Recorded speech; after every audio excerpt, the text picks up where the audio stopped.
নমস্কার।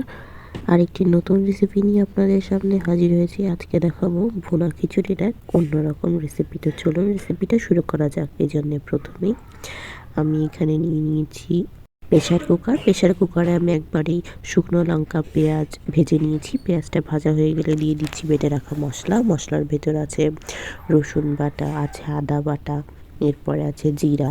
সুন্দর করে বেটে নিচ্ছি আর মশলাটা কষিয়ে নিচ্ছি, যাতে মশলা থেকে কোনো ধরনের কোনো কাঁচা গন্ধ না বের হয়। মশলাটা 3 থেকে 4 মিনিট ভাজা ভাজা হয়ে গেলে দিয়ে দিচ্ছি 2 রকম চাল, দিয়ে দিচ্ছি 2 রকম ডাল, চাল, আর দিয়ে দিচ্ছি এর ভেতরে একটু পেঁয়াজ কুচি আর পরিমাণ মতো লবণ, হলুদ দিয়ে সবগুলো এবার এর সাথে মশলার সাথে সুন্দর করে মেখে নিচ্ছি। এপাশ ওপাশ করে আমরা এখানে এই চালটাকে 5 থেকে 7 মিনিট একটু লাল লাল করে ভেজে নিব।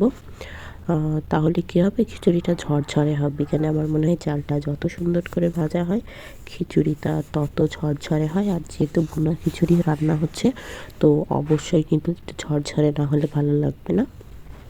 তো এখানে সুন্দর করে এপাশ ওপাশ করে আমরা ডালটাকে একসাথে মিশিয়ে নিচ্ছি।